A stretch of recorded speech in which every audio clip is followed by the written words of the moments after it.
Well, it's martini time again. I'm glad you're here. Let us share a metaphorical martini together, and let's ride the dragon and see where it goes. I've been talking about what I find on my shelf here.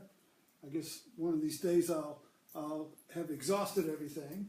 Yesterday we talked about the snow globe and how to still the mind like that, see? And we talked about my father's lighter. And so I thought I would talk about something that's been very important in my life. I just, as I began to think about what I was going to talk about, I realized how much the mala and mantra has been in my life. You see these little. This is a full one here. It's called Rudraksha beads. They are sacred beads, seeds in India because they are Shiva's beads, and these are the most expensive. And a mala bead, it's similar to a rosary in Catholicism, and has 108 beads on it, all the way around. And then this is called the Guru's bead. So when you have a mantra, which is you could say it's a prayer to repeat, where is the camera here? You use your right hand and you go counterclockwise, right, all the way around, and you come all the way around to the other bead, and then you turn around and go back, so you don't cross over the Guru bead. So it's 108 prayers, and this one you can see is wired together, little, and it's smaller, and I think I got this in India because it kept breaking because the metal wears out. And I've got a bunch of them here. I got you can get hand malas, right? You can wear them on your wrist. Oh, this is fashionable today. People wearing these little beads on the wrist. You know, they don't realize these are quarter. These are a quarter of a mala, I think. They're a quarter, or you can get a half mala or a full mala, which is 108 beads. So I first encountered mantra and the beads they're counted on when I decided to become a yoga student in 1970.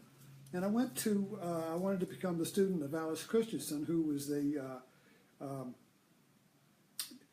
kind of the guru or teacher of the Light of Yoga Society. She was starting a yoga society in Cleveland Heights that was kind of like a Cadillac yoga society that was going to teach yoga teachers. And so I was lost in the wilderness. I had been kicked out of seminary, and I wanted a path, and I wanted a teacher, and I wanted enlightenment. So I went up and said, I want to become your teacher. Yeah, I want to become your student. And she said, okay. And she was on the way out to give a talk somewhere, and I was living in Virginia, so I wasn't in Cleveland. So she said, okay, well, here's a mantra, and she wrote it down. Om Rama Ramaya Namaha. That was a Rama mantra. And she said, here's some asanas, and don't eat meat, don't smoke, and don't drink. And say this mala, this mantra, for 60 rounds. 60 rounds, that's 108, 60 times. And come see me in a year. And I said, oh, is that all? And then she said, oh, in a year you could do what you want. So I took that to mean in a year I'd be enlightened. So I went back to Virginia, and I did that. I mean, the meat, the drinks, and the smokes fell off, and I started wearing my mala bead around, and I was a yogi, and I did 160 rounds, and that I just counted it just a minute ago. It's about almost 3 minutes around. So I mean, it was 180 minutes. You see, so that to do that. So this was over 2 hours a day, and I did this at the Mile Beach. You know, when you just sit and do it. You know, so it was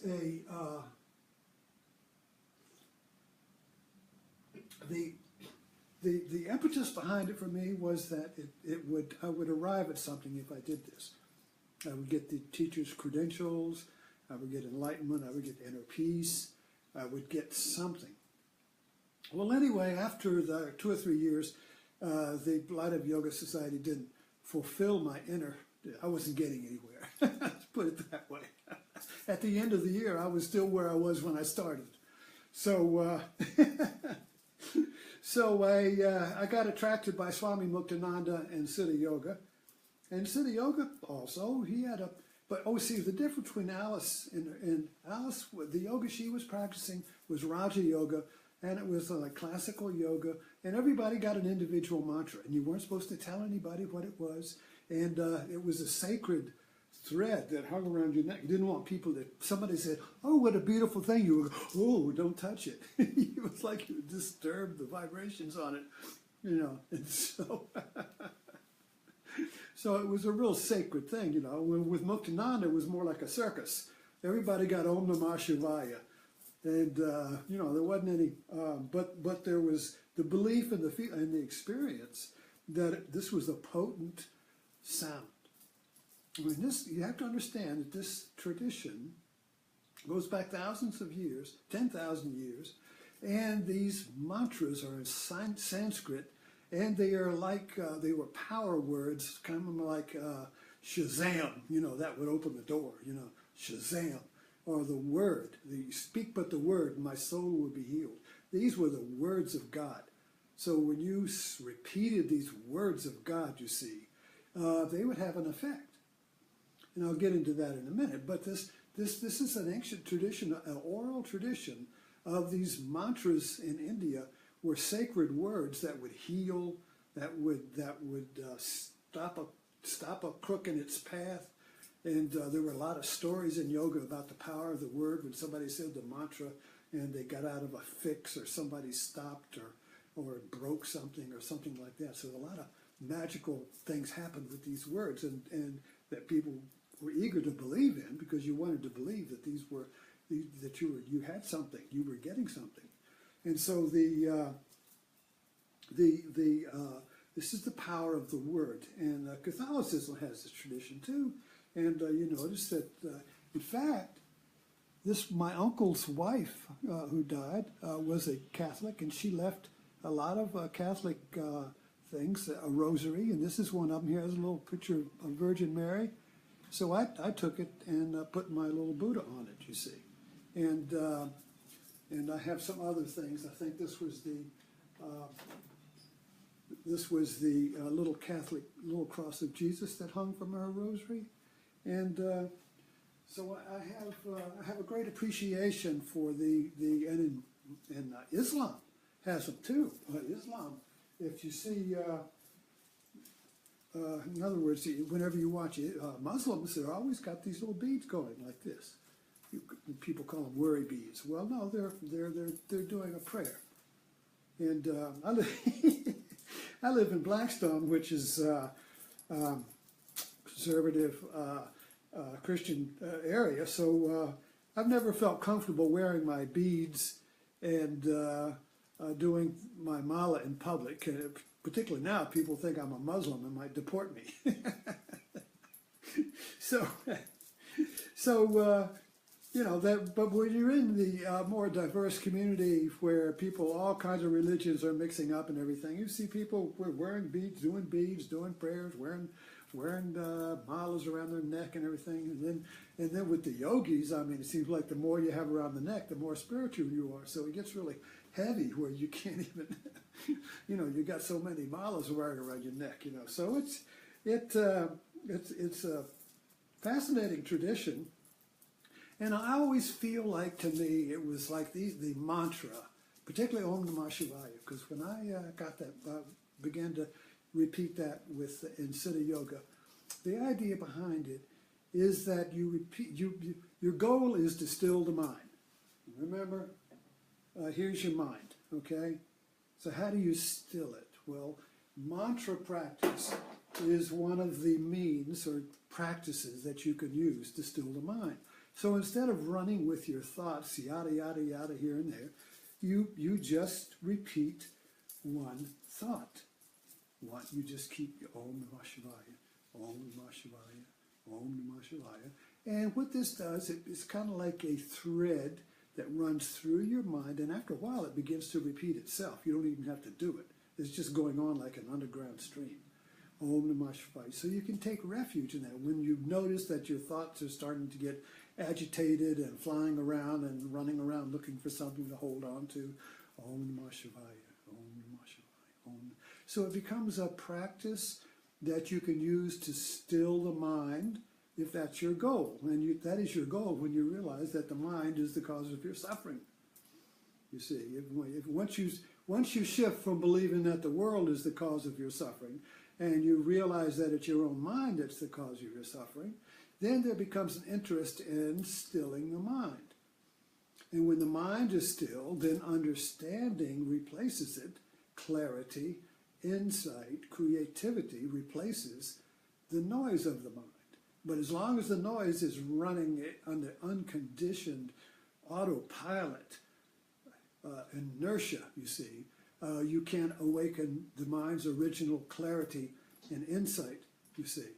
So this becomes a helpful means of stilling the mind, and it becomes very comfortable too. I know I have one in my pocket, and I keep it. I don't wear it, but I keep this. This is the one I have in my pocket, and when I'm sitting on the porch sometimes, or maybe walking where I'm not going to, where it won't get in particularly in town, you know, so people think I'm a Muslim, you know, I'll just repeat that, and it's just very, to me, I've been doing it so long that it's just a comfortable place for the mind to rest.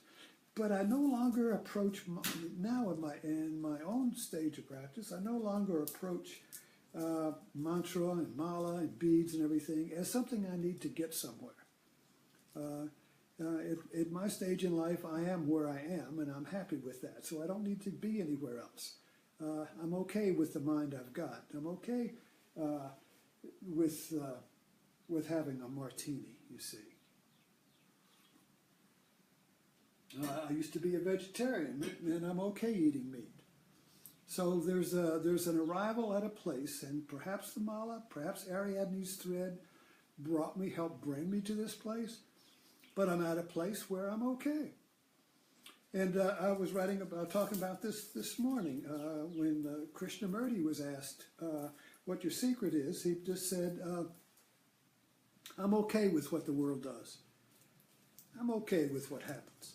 It doesn't mean you can't do things or fix things. It just means you're okay with it, you know, that you're not investing in the future anymore. And this is what my mother said when she was 100, and she said, I'm happy because I have no future.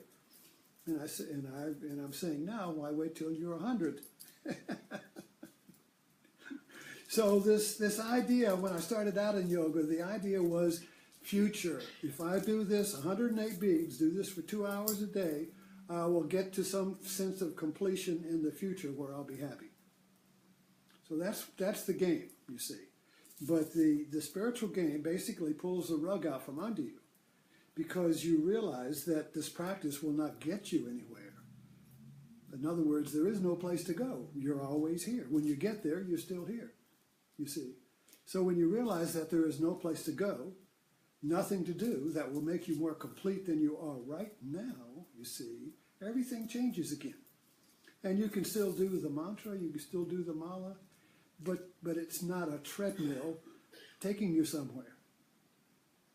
And so I look back on my mantra, my mala, and my spiritual practice, and I look back on this, you know, with great fondness, and it's still there for me.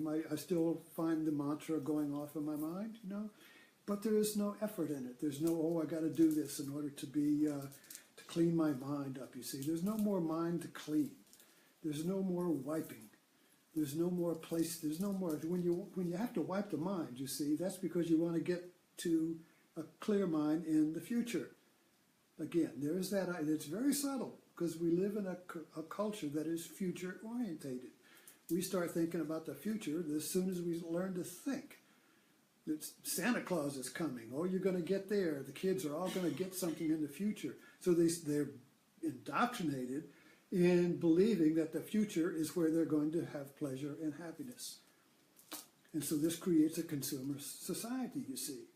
This creates a stress-related treadmill society that is always trying to get to the future. But if you notice when you're on a treadmill, you're not going anywhere unless you're looking at a video game, thinking you can put a screen there and watch that. You think you're going over the mountains to somewhere, but you're actually just staying in the now, you see. So this is a very interesting practice as I think about it, because as you repeat the Om Namah Shivaya, Om Namah Shivaya, Om Namah Shivaya, you go all the way around and go back again. You're not going anywhere. You're completing a circle. You're just on a circle, you see. It's not like linear, like past going to future. I'm going to get to somewhere in the future. No, you're just going in a circle. You're just staying in one place. And so in this way, the mala and the internally repeated prayer, you can create your own prayer. You can get your own beads. And, in other words, but when you look at it as from different points of view, when I first started doing it, I was going to get somewhere by doing it, and then finally my consciousness evolved to the place where I realized I'm not going anywhere. That this life, this moment is okay, and the world is okay. All the things we can do to fix it, but we always look at it from a standing in our ground of okayness, which again is the metaphor of the Buddha, who is seated in the now and doesn't move. The mind does not make him move. He's seated in the mind, you see. And the mala and the mantra is a practice which helps you as an aid to learn how to be seated in the mind and not run with non sequitur, with thoughts running. The migrating geese fly across the mind. Honk, honk, honk. I'm going to the future. Come along, come along. And you run with the geese, and then you remember, oh, Om Namah Shivaya, Om Namah Shivaya, Om Namah Shivaya. And you come back to the present moment in the mind. And by the way, this is interesting too. You know, when you do the mala like this, see, you begin to. The one way that I do it is that you feel it with the fingers too. So your body is doing the muscle. Om Namah Shivaya. I feel the bead. Om Namah Shivaya. I feel the bead. Om Namah Shivaya. So this grounds you in your body because this is a sensation. Om Namah Shivaya. So you begin to be grounded in the body, which is always now. So you want the whole practice of Buddhism or yoga or whatever you want to call it is to become grounded in the present moment and not run with the mind. And so the body is always here. The body is now. The breath, the sensation, the smell, the taste. This is now. This is not in the future or past, you see. Only the mind runs there. That's the playground of the mind. I want to come to the body.